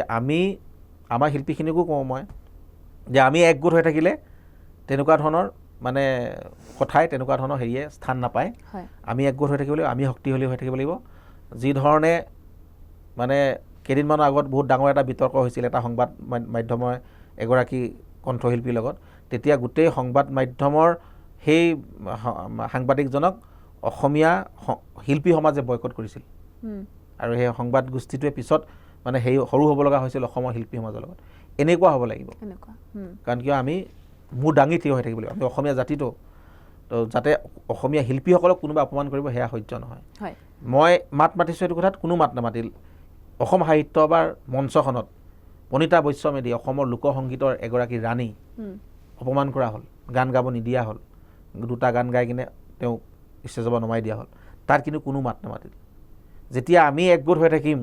আমি সকলো ওলাই আহিম এইটো কিয় হ'ব আমি শিল্পী সমাজে যেতিয়া হেৰি কৰিম নহয় আজি পণিতা বাইদেউৰ কাৰণে কিন্তু শিল্পী সমাজ ওলাই নাহিল এইবিলাক কাৰণত মানে আমাক কোনোবা শত্ৰুৱে বা কোনোবাই আমাক যোনে ঈৰ্ষা কৰে সেইবিলাকে সুবিধা পায় যে অসমৰ শিল্পীখিনি একো নহয় আজি একদম দেখিছোঁ অকলে ৰাজীৱ হদিয়া নামত মানে কোনোবাই হেৰি কৰিছে আৱেগ সৃষ্টি কৰিছে কোনোবাই বিতৰ্ক কৰিছে কোনোবাই হেৰি কৰিছে তেওঁ এজন চহা শিল্পী এজন মানে অসমীয়া জাতিৰ শিল্পী জাতীয়তাবোধ থকা কণ্ঠশিল্পী আছিল কিন্তু জীয়াই থাকোঁতে সেইখিনি সন্মান নিদিলে কিন্তু কোনো আজি যিসকলে নাই দিয়া যিকেইটা সংবাদ গোষ্ঠীয়ে দিয়া নাছিল বা তেওঁলোকে এখন মঞ্চ দিয়া নাছিলে তেওঁলোকে মানে সংবাদ মাধ্যমত গালেও তো গান এগৰাকী শিল্পী চিনাকি পায় আমাক সদায় কয় তোক টিভিত দেখিছোঁ মানে সদায় এটা কথা কিন্তু তোক টিভিত দেখিছোঁ আপোনাক সেইদিনা টিভিত দেখিলোঁ নহয় এনেকুৱা ধৰণৰ যে এই টিভিত দেখা এটা কিন্তু হেৰি আছে যে মানুহৰ এটা দুৰ্বলতা আছে বা তেনেকৈ এজন মানুহ জনপ্ৰিয় হ'ব পাৰে কিন্তু তেতিয়া সেই সময়ত ৰাজীৱ হদিয়াক কিমানটা আপুনি হেৰিয়ত দেখিছিলে টিভি চেনেলত দেখিছিলে নাই দেখা মই নাই দেখা তো তেনেকুৱা কথা যে আপোনালোকে তেতিয়া একো কৰিব নোৱাৰিলে এতিয়া পিছত ইমান বেছি সেই মানে হৈ কৰি কিয় কৈ আছে যি সন্মান দিব লাগে ৰাইজে স্বীকৃতি দিছে কিন্তু এইখিনি ৰাইজে শ্ৰদ্ধা দিছে ৰাইজে হেৰি দিছে নহ'লে 1 লাখ মানুহ মানে তেওঁ হেৰিয়ত মানে হেৰি নহয় যিদিনা তেওঁ মানে হেৰি কৰিব গৈছিলে মানে শ্মশানত শেষকৃত কাৰ্য সম্পন্ন কৰিবলৈ তো তেনেকুৱা ধৰণৰ আদ্য শ্ৰাদ্ধত লাখ লাখ মানুহ নহয় মানে সেই সৃষ্টিখিনি আমি যদি আগতেই অসমৰ ৰাইজে পালে হয় সেই সৃষ্টিখিনি অসমৰ ৰাইজৰ ওচৰত আগতীয়াকৈ যদি প্ৰচাৰ মাধ্যমে প্ৰচাৰ কৰা হ'লে আজি ৰাজীৱ হদিয়াই একদম মূৰ দাঙি মানে গৌৰৱেৰে আমি তেখেতক মানে আমি হেৰি কৰিব পাৰিলোঁ হয় তাৰ লগতে মই জানিব বিচাৰিম যিহেতু আপোনাৰ জুবিন গাৰ্গৰ লগতো এটা ভাল চিনাকি আছে জুবিন গাৰ্গৰ লগত ভাল বন্ধুত্ব আছে এই যে কা আন্দোলনৰ সময়ত এটা সমালোচনা হৈছিল জুবিন গাৰ্গে কৈছিল যে কোন আপোনাক চিনি নাপায় সেই ক্ষেত্ৰত মই আপোনাৰ পৰা জানিব বিচাৰিম যে কিয় হৈছিল সেইটো এটা পুৰণা কথা আচলতে জুবিন দা মানুহজন মানে কি কেতিয়াবা কি হয় মানে তেওঁ বিভিন্ন ধৰণৰ কামত থাকে বিভিন্ন ধৰণৰ চিন্তাত থাকে আৰু কিছুমান মানুহ থাকে যিয়ে মানে মোক ঈৰ্ষা কৰে জুবিন দাৰ লগত যেতিয়া মই আছোঁ জুবিন দাৰ লগত যেতিয়া মই যিদিনাখনলৈকে জুবিন দাৰ লগত একদম মানে উত্তৰপুতভাৱে আছোঁ সেইদিনাখনলৈকে যদি জুবিন গাৰ্গক কোনোবাই তই বুলি কয় অজয় ফুকন সদায় বুকু পাতি দিয়ে সন্মুখত জুবিন গাৰ্গক এটা শব্দও ক'ব নোৱাৰে মই সদায় এটা কথাই কৈছিলোঁ তেতিয়া যে জুবিন গাৰ্গ অসমৰ সম্পদ হয় জুবিন দাক য'তে ত'তে টানিব নালাগে আৰু আমি তেওঁক সংৰক্ষণ কৰিব লাগে আৰু জুবিন গাৰ্গৰ অস্তিত্বটো কিন্তু এতিয়ালৈকে মানুহে বুজা নাই বহুতে কয় জুবিন দা ইমান গভীৰতা আছে এক গৱেষণা বিষয় মই সদায় কওঁ যে আজি স্কুল কলেজত যদি গৱেষণা বিষয় বা মানে শিক্ষাৰ এটা বিষয়ও ভূপেন হাজৰিকাদেৱ হয় ভূপেন হাজৰিকাদেৱৰ বিষয়ে এটা শিক্ষা হ'ব লাগে যেনেকৈ শংকৰদেৱৰ বিষয়ে আমি পঢ়োঁ ভূপেন হাজৰিকাৰ বিষয়ে ইয়াৰ পিছৰ প্ৰজন্মই কিন্তু জুবিন গাৰ্গৰ বিষয়েও এটা গৱেষণা বিষয় বা জুবিন গাৰ্গৰ বিষয়ে এটা শিক্ষা বিষয় হ'ব পাৰে কাৰণ কিয় জুবিন গাৰ্গ এনেই জুবিন গাৰ্গ নহয় জুবিন গাৰ্গৰ কণ্ঠ জুবিন দাৰ যিটো কণ্ঠ দিছে ঈশ্বৰ প্ৰদত্ত সেয়া গোটেই পৃথিৱীত নাই হয় এইখিনিতে মই আপোনাৰ পৰা জানিব বিচাৰিম যে ইমানখিনি আপুনি ভাল পায় ইমান জুবিন গাৰ্গক ভাল পায় বা জুবিন গাৰ্গৰ কাৰণে ইমানখিনি আগুৱাই আছে তথাপিও জুবিন গাৰ্গে কিয় ক'লে যে সেইটো কথাই কৈছোঁ যে কিছুমান এনেকুৱা মানুহ আছে সেইখিনি যে জুবিন গাৰ্গক যে মই হেৰি কৰি আছোঁ যে ভাবে যে ই মানে জুবিন দাৰ নাম লৈ মানে হেৰি কৰি আছে বা জুবিন দাৰ কাৰণে সি একদম মানে মানে আগত থাকে আৰু ভাবিছে যে জুবিন দাৰ কাৰণেই মোৰ মানে জনপ্ৰিয়তা মানে বাঢ়ি গৈছে তো কিছুমান ঈৰ্ষা কৰা মানুহ থাকে আৰু কিছুমান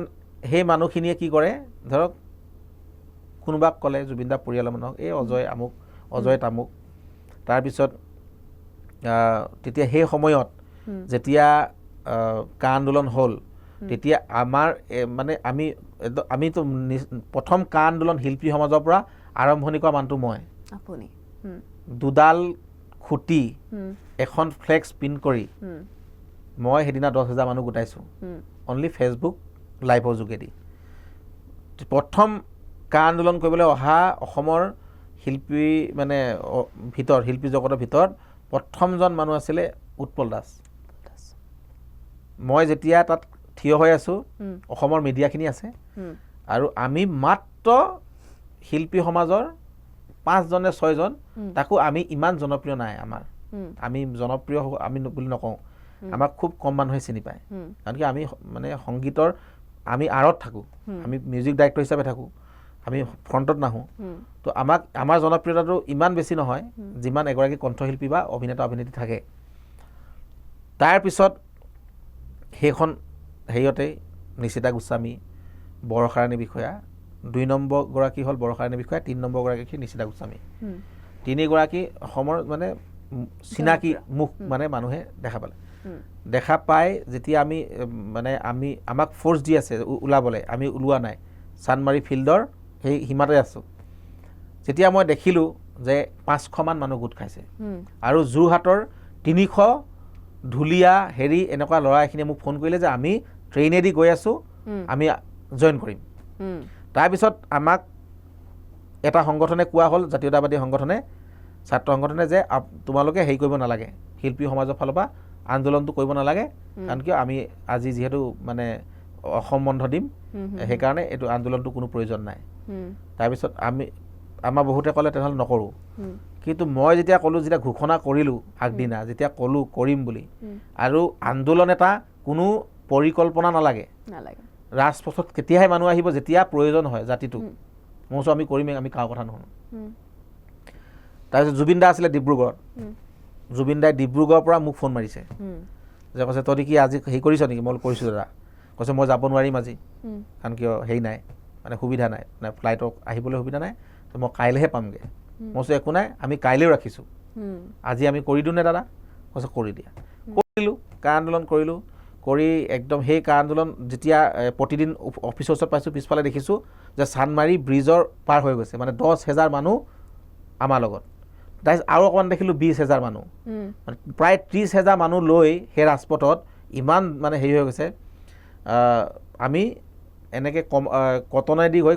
কটনৰ ষ্টুডেণ্টে কৰি আছিলে দেই নিজাববীয়াকৈ আমি কটনেদি হৈ লতাশিল হৈ আমি এই লতাশিলৰ যিটো মানে হেৰি চাৰিআলি তাতে আৰু আছু অফিচটোৰ ওচৰত শ্বহীদ ন্যাসৰ ওচৰত তাতে আমি গৈ ৰখি দিলোঁ ৰখি তাৰপিছত ছাত্ৰ সন্থাৰ বিষয়ববীয়া আহিলে আমাক মানে সঁহাৰি দিলে যে আমিও আছোঁ শিল্পীৰ লগত আমিও থাকিম তাৰপিছত সেই আন্দোলনখন গৈ আমি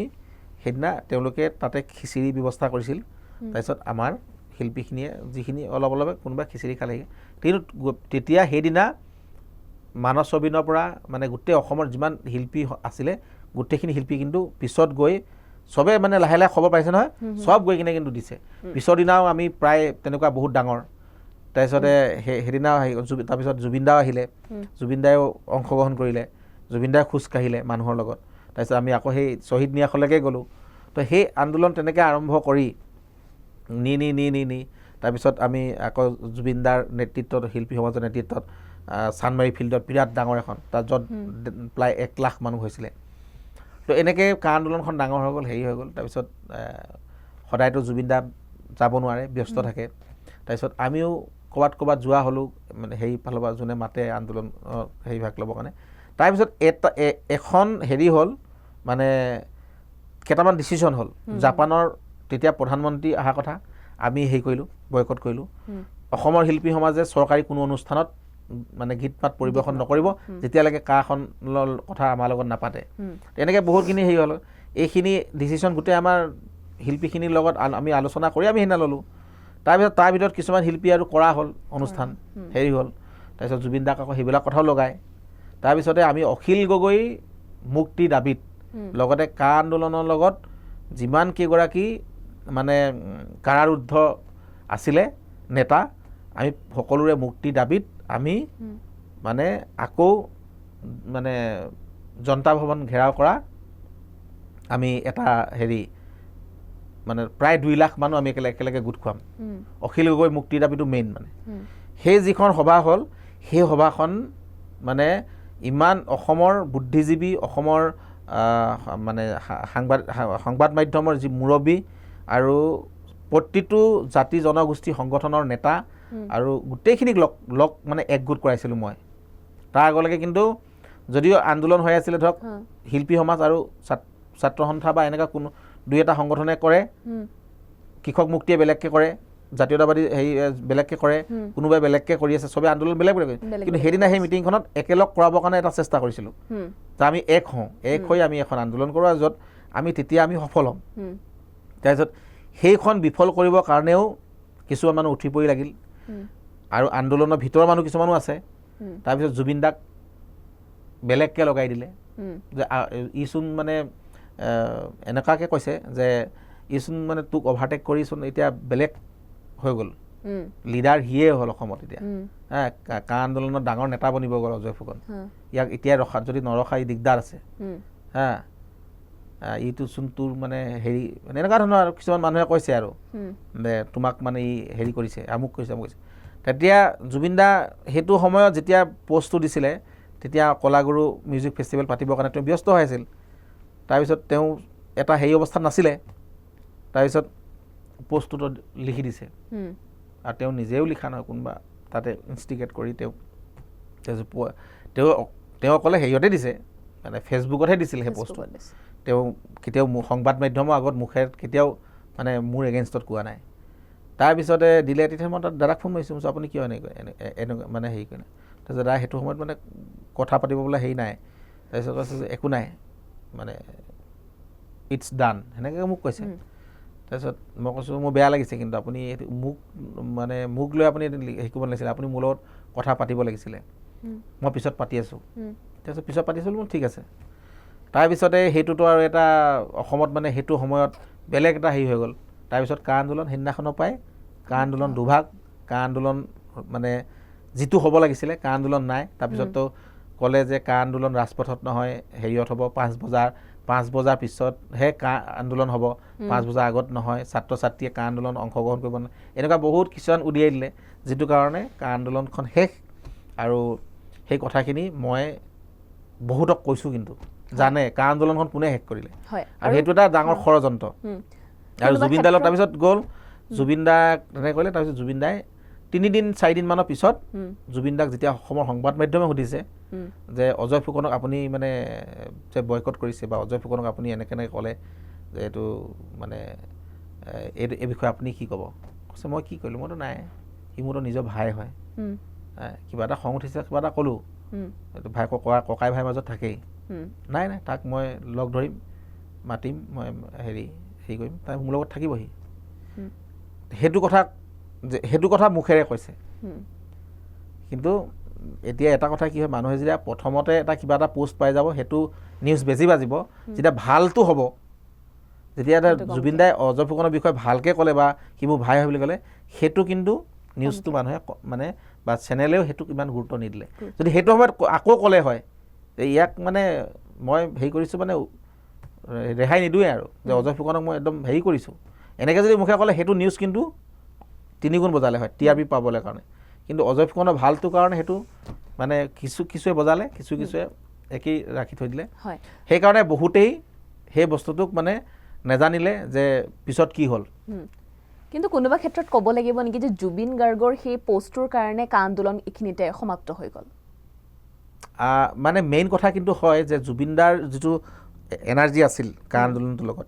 মানে আগবঢ়াই লৈ গৈছে। এনেইতো অসমৰ মানুহে কা আন্দোলন কৰিছিল ন, আমিতো একো নহয়। আমি কা আন্দোলনখন গুৱাহাটীত কৰিছিলোঁ,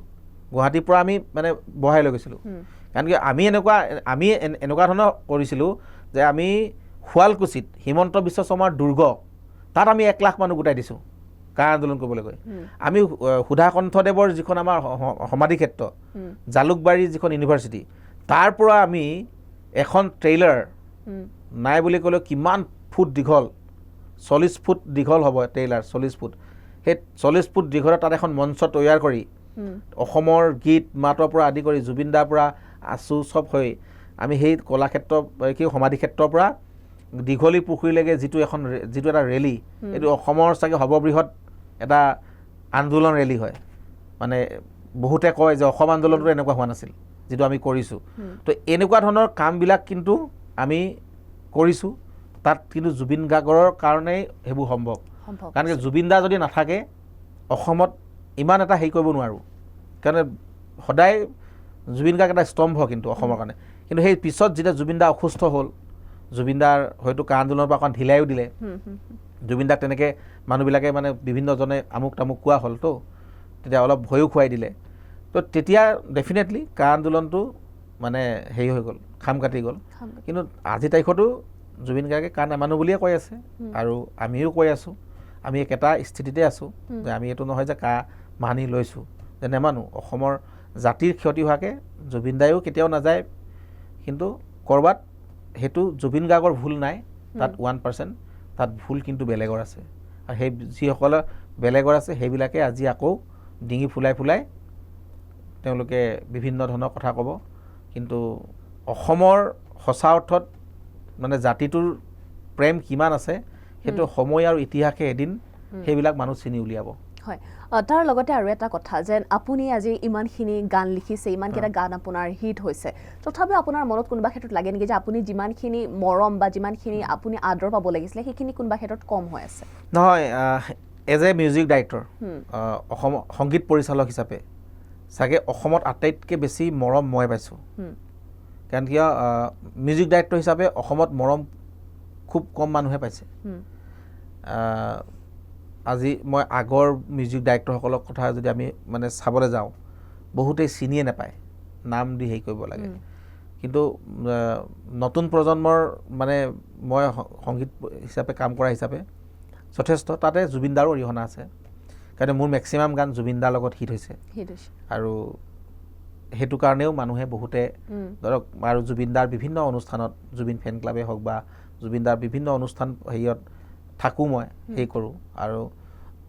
আগতেতো জুবিন দাৰ লগত ষ্টেজত দুই এখনত গানো গাইছিলোঁ একেলগে মোৰ গানেই যেতিয়া গায় অজয় তোৰ গানটো গাম কাজল কাজল গাবলৈ হ'লে মাতি দিয়ে জনম জনম গাবলৈ হ'লে মাতি দিয়ে মা গাবলৈ হ'লে মাতি দিয়ে তেনেকৈ সেইটো এটা ধৰক জুবিন দাৰ জৰিয়তেও কিন্তু মানুহ মানে অকণমান মানুহে বেছি চিনি পাইছে আৰু কৰ্ম কিন্তু কৰ্মই মই কৰ্মৰ জৰিয়তেহে মই জুবিন দা আপোন হৈছোঁ বেলেগ হোৱা নাই প্ৰথম যেতিয়া জুবিন দাৰ ওচৰলৈ কাম কৰিবলৈ যাওঁ ৰখি থাকোঁ এদিন গ'লোঁ গোটেই ৰাতি জুবিন দাৰ লগত থাকিলোঁ তাৰপিছত ৰাতিপুৱা 8টা বজাত আহোঁ 7টা বজাত আহোঁ তাৰপিছতে জুবিন দা 7টা বজাত শুব যায় বা 6টা বজাত শুব যায় জুবিন দা শোৱাৰ পিছত আহোঁ আহি আকৌ মই হেৰি যাব লাগে 10টা বজাত মোৰ আকৌ কাম ষ্টাৰ্ট হয় মই মাজত মাত্ৰ 2 ঘণ্টা পাওঁ 2 ঘণ্টাত মই শুমেই নে খামেই নে হেৰিয়ে কৰিম গা পা ধুই ডাইৰেক্ট ৰেড বুল এটা খাওঁ খাই 10টা বজাত আকৌ য'ত কাম কৰিব লাগে বোলে আজি আমুকৰ তাত যাম তামুকৰ তাত যাম গৈ ষ্টুডিঅ'ত কাম কৰিলোঁ কৰি আকৌ ৰাতিলৈ আকৌ জুবিন দা তাতে তাৰপিছত আকৌ মই পিছৰ দিনা হেৰি 10টা বজাৰ পৰা বা 9টা বজাৰ পৰা মই টাইম দি থৈছোঁ হেৰিয়ত থিয়েটাৰত বেকগ্ৰাউণ্ড মিউজিক কৰিবৰ কাৰণে জুবিন দালত থাকিলোঁ জুবিন দা ক'লে আজি গান গাব মন নাই তথাপিও থাকি গোটেই ৰাতিটো জুবিন দালত থাকি ভাল লাগে শিকিছোঁ কিবা কিবি আকৌ গৈছোঁ সেনেকৈ বহুত কষ্ট কৰি কৰি কৰি কৰি যেতিয়া জুবিন দাই কয় তেতিয়া জুবিন দাই বেলেগৰ আগত কয় আৰু যে এই ল'ৰাটোৰ কিন্তু ধৈৰ্য মানিছোঁ কাৰণ কিয় কয় আৰু যে ইয়াত অহা প্ৰায় প্ৰত্যেকেইতো অকণমান হ'লেও মানে ধৰক হেৰি খায় ড্ৰিংক কৰে কিন্তু ই একো নোখোৱাকৈ না চাধা অকণমান খায় না হেৰি খায় ই এনেকেই থাকে আৰু এটা চকু টিপ নেমাৰে মানে টোপনি নাই ইয়াৰ মানে কি একো নাই নি ইমান বেছি মানে হেৰি ভাল পায় মানে মিউজিক গানটো কিমান বেছি ভাল পায় তাৰপিছত সেইখিনি মানে তেওঁ কয় কোৱাৰ পিছত মানে গাইছে আৰু গান যেতিয়া গান গাইছে কৈছে গানটো গাই ভাল লাগিল দেই তাৰপিছত মই ক'লোঁ ঠিক আছে দাদা তাৰ আগতেও বেলেগ বেলেগ ষ্টিলত গান গাইছোঁ তাৰপিছত তাতে যিটো কাজল কাজল গানটো গাইছে জুবিন দাই সেই কাজল কাজল গানটো গোৱাৰ পিছত জুবিন দাই মোক মানে ভাল পোৱা হ'ল সেই গানটো জুবিন দাই লৈ ল'লে সেই এলবামটো জুবিন দাই অকলে এটাই বেলেগৰ গান লৈছে সেইটোৱে হ'ল কাজল কাজল ৰক এলবামটো জুবিন দাৰ আমি 20 বছৰৰ কাৰণে এটা এলবাম কৰিছিলে আৰু ৰক এলবামটোত তাতে 12টা গান আছিল আৰু 12 নম্বৰ গানটো মোৰ আছিলে আৰু 12 নম্বৰ কাজল কাজল তেতিয়া সেই কাজল কাজল মানে ছুপাৰ টুপাৰ হিট মানে সেইবাৰ তাৰপিছত জুবিন দাই মানে নিজৰ গান হিচাপে মই জুবিন দাক দিও দিলোঁ গানটো মানে ইভেন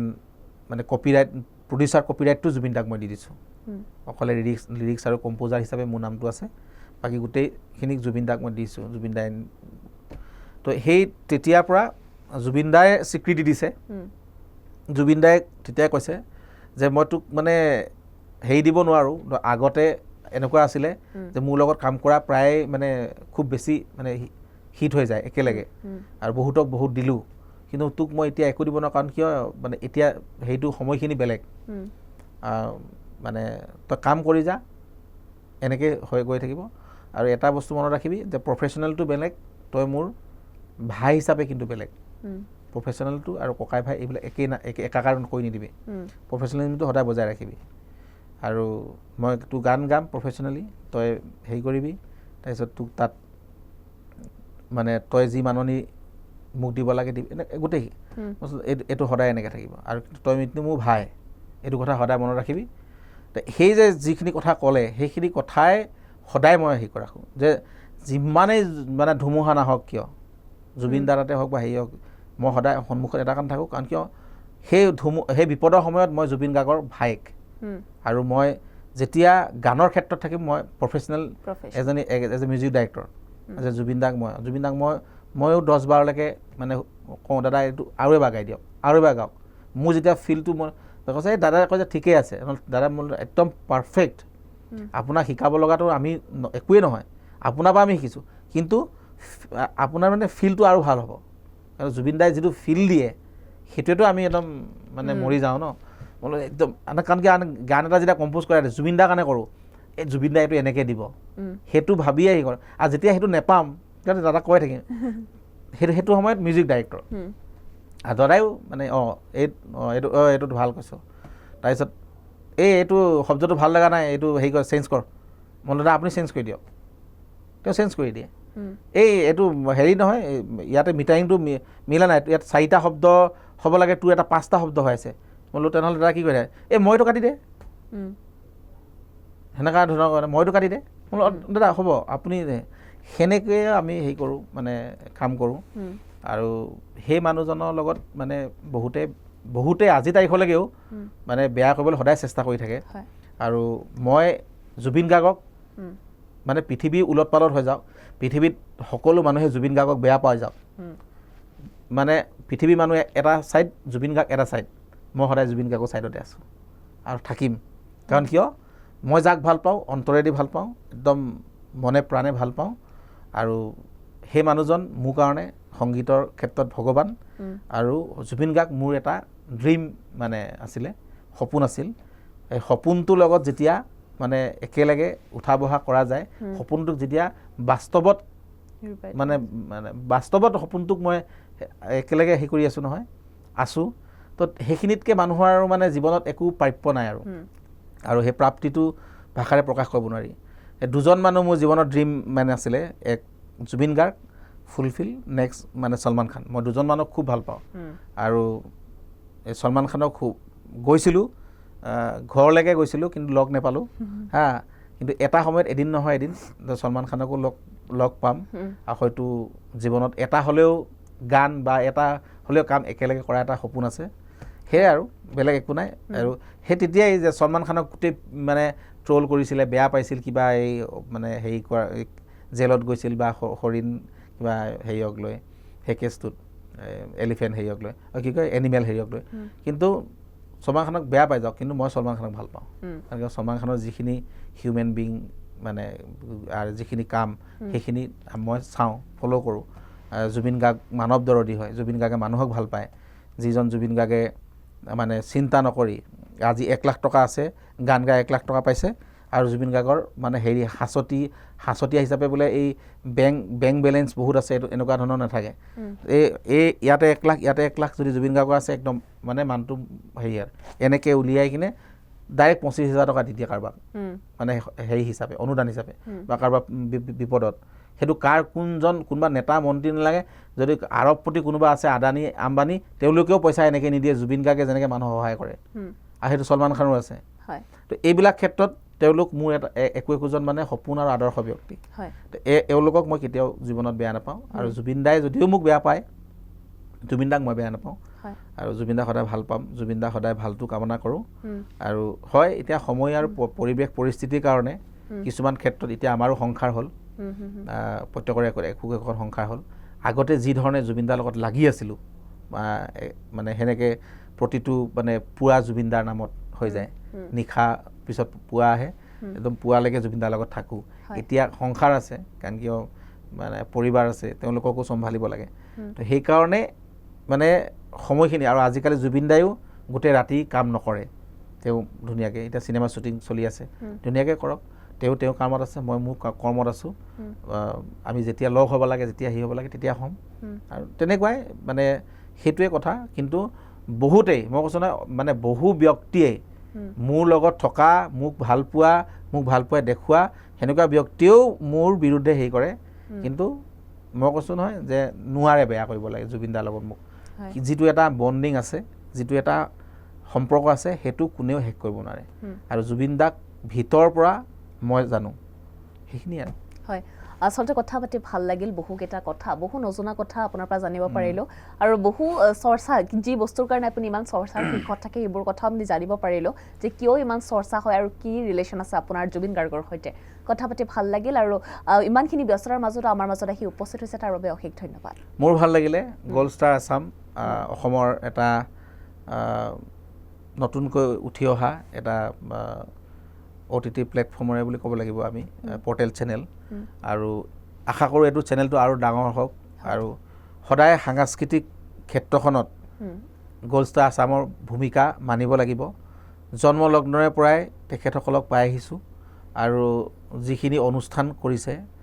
আৰু প্ৰায়কেইটা অনুষ্ঠানতে মই মানে অংশগ্ৰহণ কৰিছোঁ। মোৰ আটাইতকৈ ভাল লগা অনুষ্ঠানটো হ'ল যোৱা বৰ্ষত বিহুৰ সময়ত অসমৰ যিসকল স্বনামধন্য শিল্পী, যিসকল আমি জ্যেষ্ঠ শিল্পী, তেখেতসকলক JP দাসৰ পৰা, কুইন বাইদেউৰ পৰা, নীলিমা খাতুনৰ পৰা, যিসকল মানে বিশিষ্ট ব্যক্তি বুলি কয়, শিল্পী বুলি কয়, তেখেতসকলক মাতি গ'ল্ড ষ্টাৰ আছামে সন্মান দিছে। গ'ল্ড ষ্টাৰ আছামে তেখেতসকলৰ গীত পৰিৱেশন কৰাইছে। সেই একেখন মঞ্চতে ময়ো গীত পৰিৱেশন কৰিছোঁ তেখেতসকলৰ সন্মুখত, তেখেতসকলৰ পৰা আশীৰ্বাদ লৈছোঁ। তো এনেকুৱা এইখিনি ব্যতিক্ৰম যিটো অনুষ্ঠান, এইটো গ'ল্ড ষ্টাৰ আছামে কৰি দেখুৱাইছে। তাৰ কাৰণে মই সমূহ বিষয়ববীয়া গ'ল্ড ষ্টাৰ আছামৰ লগত জড়িত প্ৰতিগৰাকী সদস্যক ধন্যবাদ জ্ঞাপন কৰিছোঁ। সংবাদ গোষ্ঠীটোৰ যিগৰাকী মুখ্য মানুহ ৰুবুল দাকো বহুত ধন্যবাদ, কৃতজ্ঞতা জ্ঞাপন কৰিছোঁ। অসমৰ সংবাদ মাধ্যমত এনেকৈ আৰু অৰিহণা আগবঢ়াই যাওক, ভাল বাৰ্তা দিয়ক। অসম এখন সুস্থ, আচলতে কিছুমান বাতৰিৰে বা আমি এক সুন্দৰ বাৰ্তাৰে আমি এখন সুন্দৰ সমাজ গঢ়িব পাৰোঁ, সুন্দৰ অসম গঢ়িব পাৰোঁ। এই ক্ষেত্ৰত যিখিনি কৰি গৈ আছে মই ধন্যবাদ দিছোঁ। আৰু ইয়াত যিখিনি মানুহ আছে সেই মানুহখিনি দিগন্ত দা একেখিনি মানুহকেই দেখিছোঁ, মানে খুব বেছি সলনি হোৱা নাই। আৰু আশা কৰোঁ যে চেনেলটো বহুত আগবাঢ়ি যাওক। মোৰ ফালৰ পৰা যিমান সঁহাৰি লাগে মই সদায় প্ৰস্তুত আছোঁ। আৰু গ'ল্ড ষ্টাৰ আছামৰ প্ৰতিগৰাকী দৰ্শক, শুভাকাংক্ষী, কৰ্মকৰ্তা সদস্যলৈ মোৰ আকৌ এবাৰ বহুত মৰম আৰু শুভকামনা জ্ঞাপন কৰিছোঁ। হয়, ধন্যবাদ। প্ৰিয় দৰ্শক, মই দেখা এইখিনিতে আপোনালোকৰ মাজৰ পৰা বিদায় মাগিছোঁ। পুনৰবাৰ আন এগৰাকী অতিথিৰ সৈতে আপোনালোকৰ ওচৰত আহি উপস্থিত হ'ম। তেতিয়ালৈ চাই থাকিব গ'ল্ড ষ্টাৰ আছাম।